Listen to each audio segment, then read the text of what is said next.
어, 28과 그 공직자 그 이제 우리 이번 관대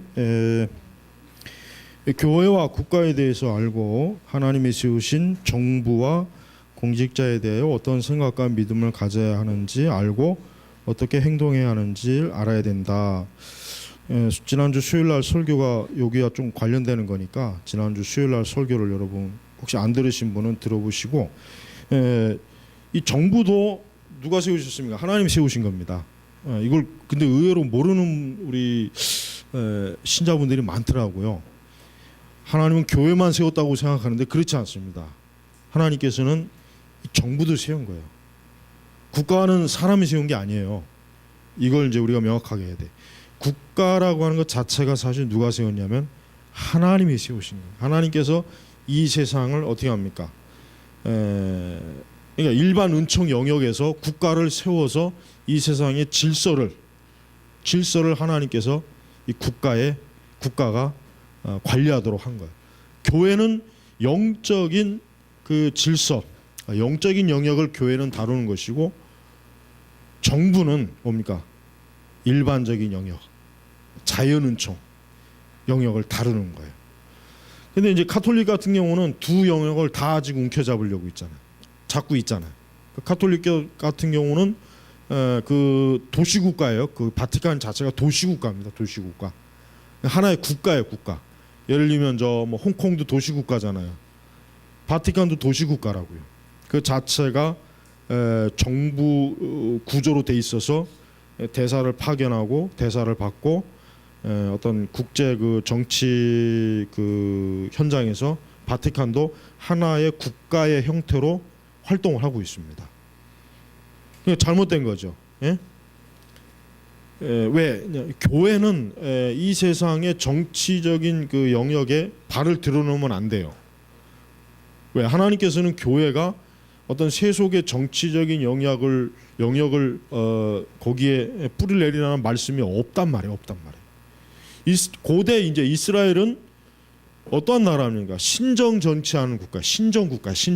쉽게 얘기하면 이스라엘이라고 하는 나라는 종교와 정치가 하나로 된 나라. 지금 그 이슬람권의 이란 같은데, 터키는 정교 분리가 돼 있고, 이란 같은 경우는 분리가 그 하나로 돼 있단 말이에요. 호메이니가 78년도에 혁명을 일으키면서 이슬람과 정치를 하나로 확 묶어버렸어요. 터키는 분리시켰죠. 케말 파샤가 분리시켰단 말이에요. 그러니까 터키는 세속적 이슬람 국가라고 해가지고 이슬람은 하나의 종교의 영역, 그러나 정치에는 관여하지 말아라, 이렇게 했단 말이에요. 프랑스 혁명 전까지는 엄밀히 얘기하면 카톨릭이 정치 영역에 들어와서 마음껏 막 주무르던 그런 시대였단 말이에요. 그다음에 프랑스 혁명 이후에 어떻게 됩니까? 이제 프랑스는 정치와 이 천주교, 이 종교의 영역을 확 분리시켰어요. 나폴레옹이 그렇게 아예 만들어 버렸어요. 나중에는.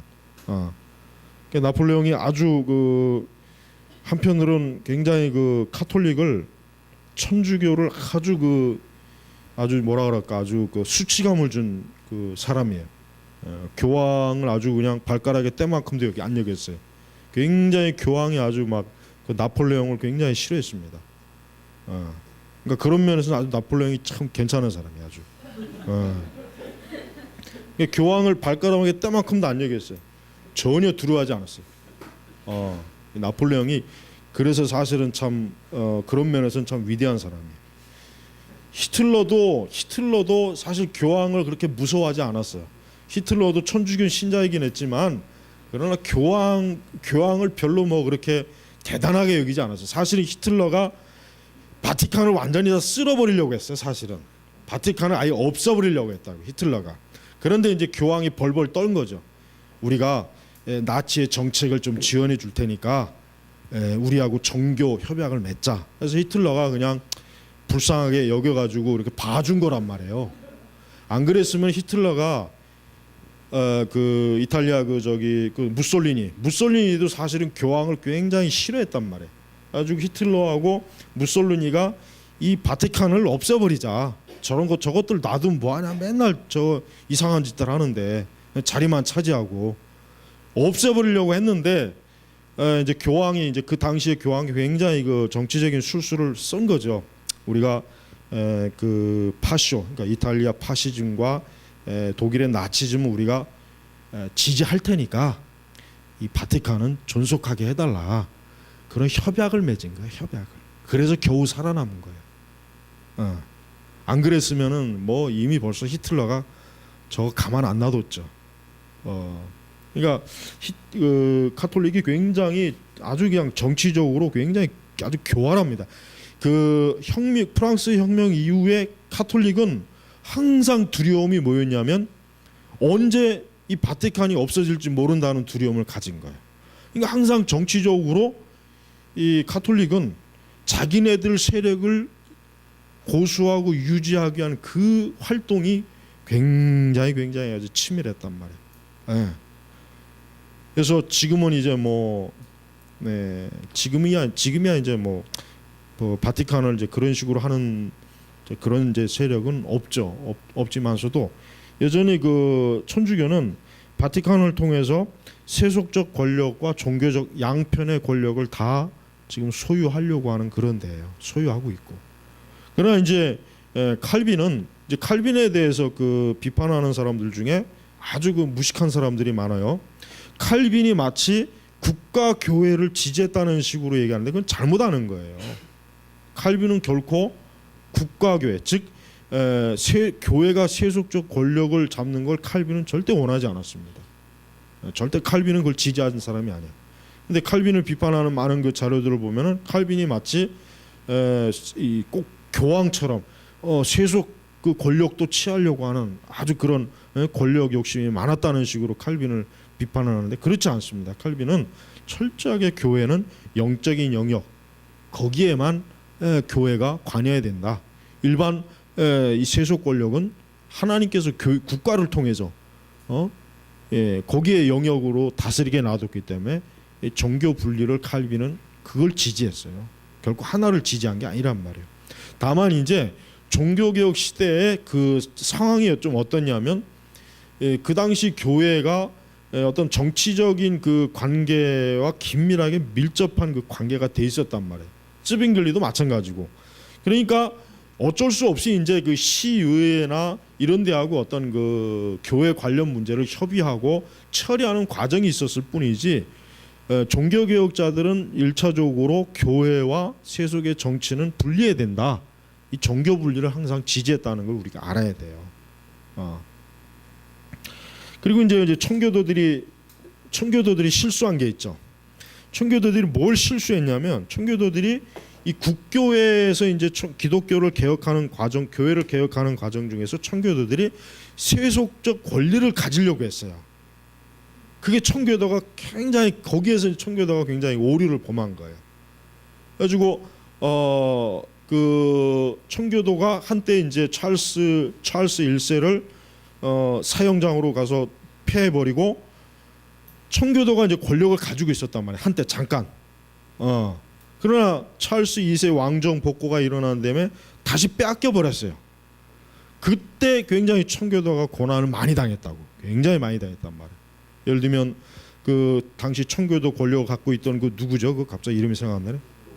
크로멜이 어떻게 됐습니까? 찰스 2세가 복귀하고 난 다음에 그 무덤 속까지 파헤쳐 갖고 크로멜을 그냥 그 크로멜 그 추종자들을 무덤에서 다 파내 가지고 거리에다가 다 매달아 버렸어요. 엄청나게 증오심을 표출한 거예요. 그러니까 이거 부관 참시라고 하죠. 무덤 속에 있는 거 끌어내는 거. 우리나라도 그 부관 참시할 놈이 두 놈이 있죠 저기. 저쪽 봉화 쪽하고 이 국립묘지 쪽에. 그 정도로 청교도가 권력을 가지고 있는 걸 증오했단 말이에요. 이 국교회가. 그래가지고 청교도들이 그때 이후에 우리가 이 교회가 이 정치적인 권력을 가지려고 하는 게 이게 좀 그런 식으로 교회를 개혁을 하려고 하는 건 좀 문제가 있구나. 그런 다음에 이제 청교도들이 더 어떤 방향으로 틀어집니까? 영적으로. 그러니까 영적인 방향으로 틀어지는 거예요. 그래서 청교도들의 그 어떤 그 고전들이 언제 다 나옵니까? 그 이후에 다 거의 다 나온 거예요. 그 이후에 다 나오는 거예요. 그들이 이제 이 세상의 권력보다는 그냥 순수하게 하나님 나라를 추구하자. 이 세상의 권력을 쟁취하려고 하는 것은 그거는 잘못된 시도고 그것으로 인해서 일어나는 그 비극적인 일들이 너무 많으니까 그거는 우리가 잘못 생각한 것이다. 그래서 청교도들이 방향을 트는 거예요. 그래서 미국 청교도들이 미국에 가서 제일 먼저 그들이 헌법을 만들 때 뭘 주장했냐면 정교 분리를 주장한 거예요. 정교 분리. 안 그랬으면은 미국이 어떻게 됐습니까?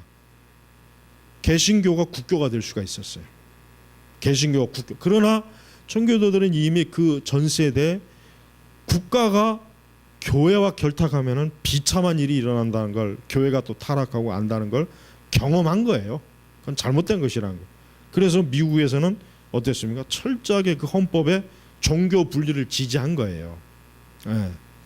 그래서 미국은 국교가 없잖아요. 그 이후에. 그러나 이제 미국은 태생적으로 이 개신교 말 그대로 이제 프로테스탄트 이 개신교도들이 모든 권력을 다 가지고 있는 나라이기 때문에 개신교가 결국은 모든 교파를 막론하고 굉장히 절대적인 국가였어요. 그러다가 이제 안타까운 거는 19세기 중반 이후 링컨이 남북 전쟁을 하는 그 시점에 이 예수회가 이 미국을 이제 어떻게 합니까? 어떻게든 미국의 이 카톨릭의 세력을 뿌리내려고 굉장히 많이 노력을 한 거예요.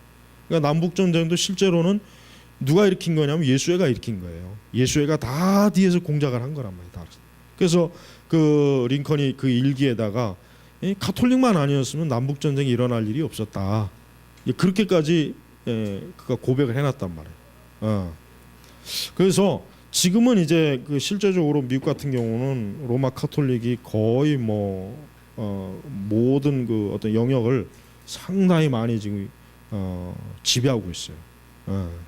그래서 아브로메나탄 책의 그 제국주의, 카톨릭 제국주의라고 한 책에 보면은 그런 내용들이 다 나와 있어요. 어떻게 다 이게 지금 되고 있는가. 그런 책들이 지금 빨리 좀 번역이 돼서 내놓으면 참 좋겠는데 앞으로 이제 뭐 번역이 돼서 나와야죠.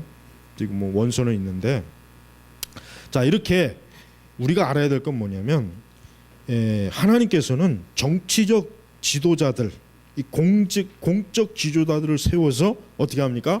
이 세상의 일반 은총의 영역을 다스리게 하는 거예요. 다스리게.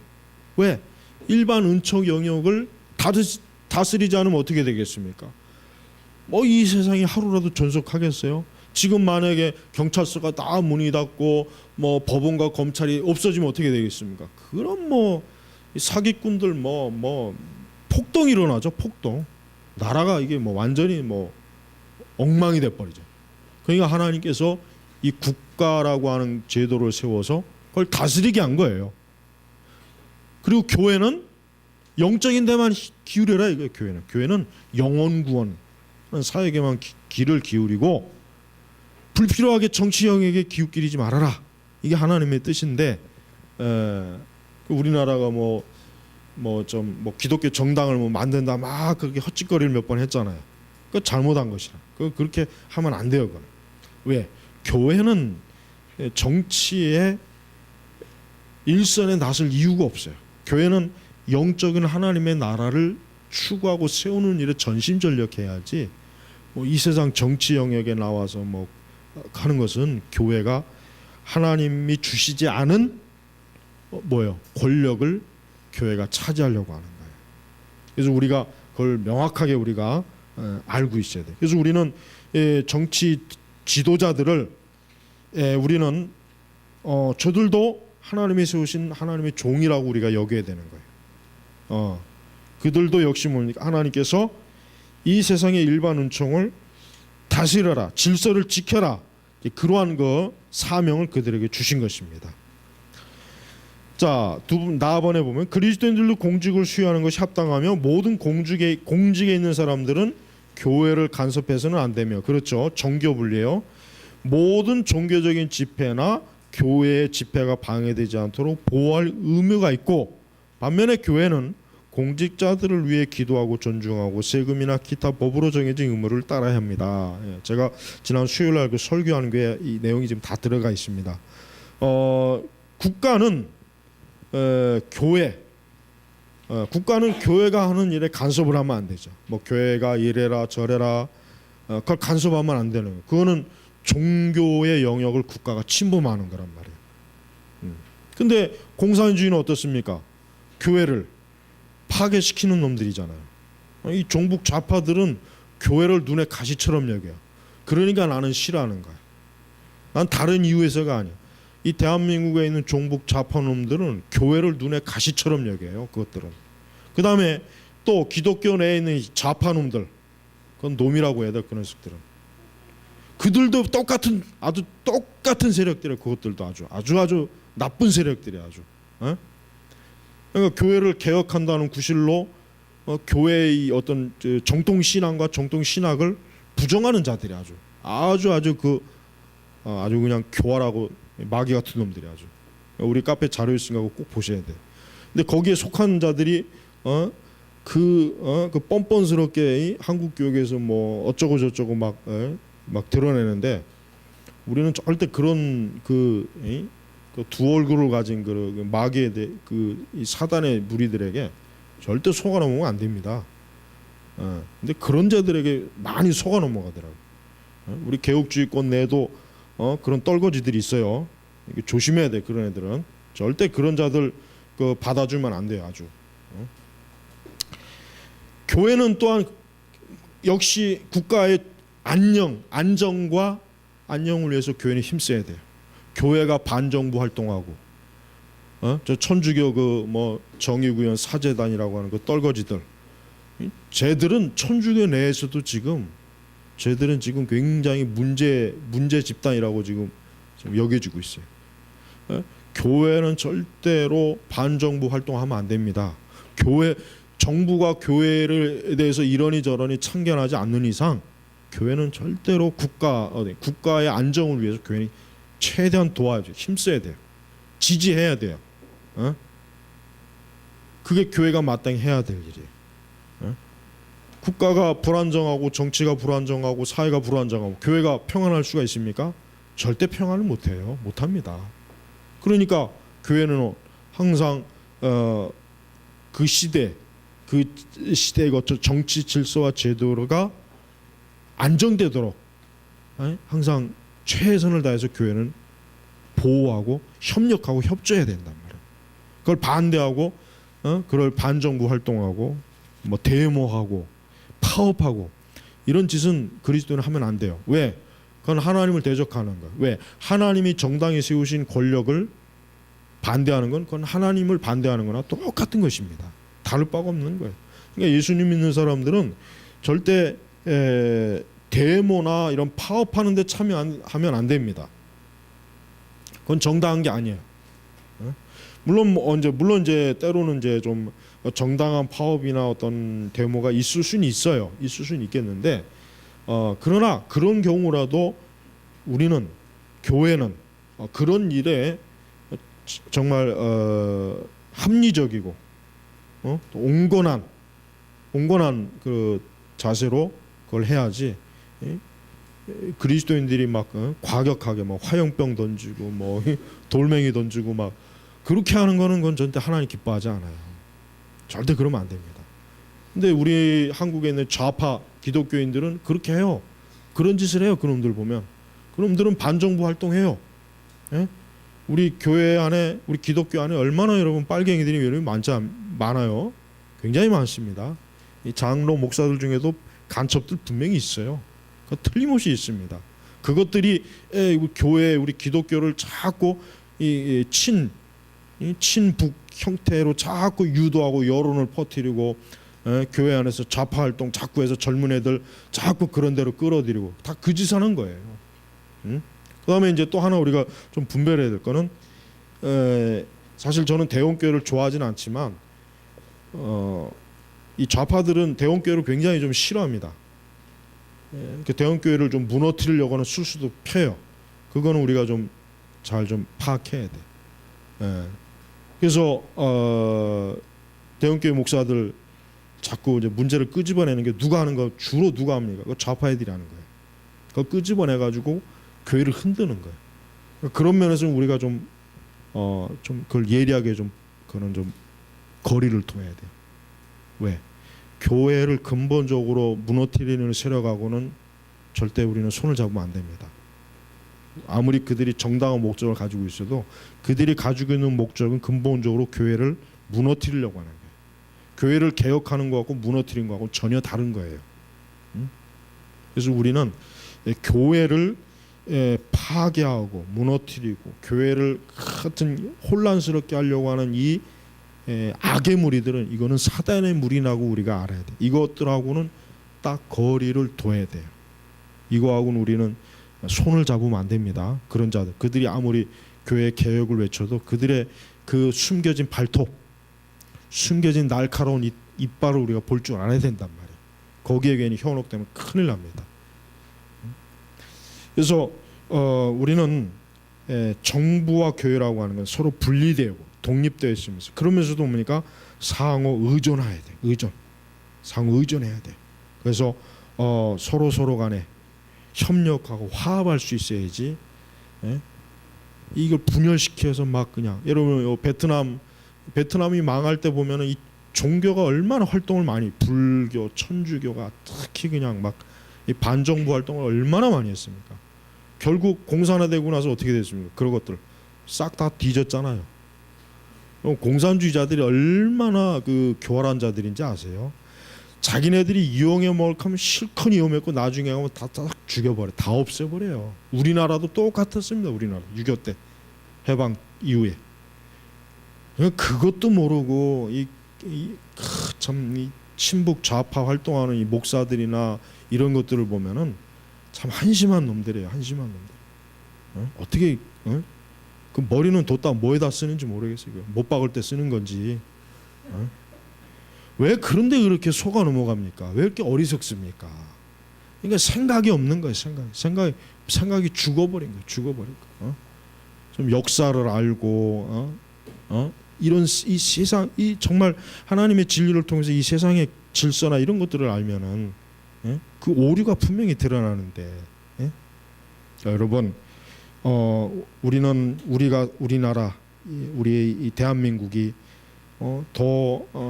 지금보다 훨씬 더 안전하고 안정되고 좋은 나라, 좋은 국가가 되도록 우리가 기도하고 협력해야지. 틈만 나면 곳곳에서 데모나 일으키고 파업이나 하고 사회 혼란이나 부추기고 반국가 반정부 활동할 그거는 저주받습니다. 하나님이 절대로 그런 자들을 내버려 두질 않아요. 하나님이 세우신 한 나라와 한 국가를 그렇게 흔들는 세력들은 그건 마귀예요. 그건 사단이에요. 여러분 우리 성도들은 좋은 면에서 우리 성도들은 애국자가 돼야 돼요. 좋은 나라를 위한 국가를 위한 애국자가 돼야지 국가에 해를 주는 사람이 돼서는 안 된다는 거예요. 이게 중요합니다. 그러니까 우리나라 이 나라가 하나님의 보호와 하나님의 은혜 가운데 참 애국가 가사대로 하나님께서 축복하시는 나라가 되도록 우리 항상 기도해야 되겠습니다. 자, 마치겠습니다. 하나님 아버지 감사합니다. 우리가 살고 있는 이 나라가 전쟁이 없고 또 재난이 없고 또 사회적인 무질서와 또 사회적 도덕적 윤리적으로 파탄나지 않는 그러한 사회가 되게 하시고 국가가 돼서 우리 그리스도인들이 평안하게 예배드리고 신앙생활할 수 있도록 하나님 이 나라를 지켜주시고 축복하여 주시옵소서. 감사하며 우리 주 예수님의 이름으로 기도 올립니다. 아멘.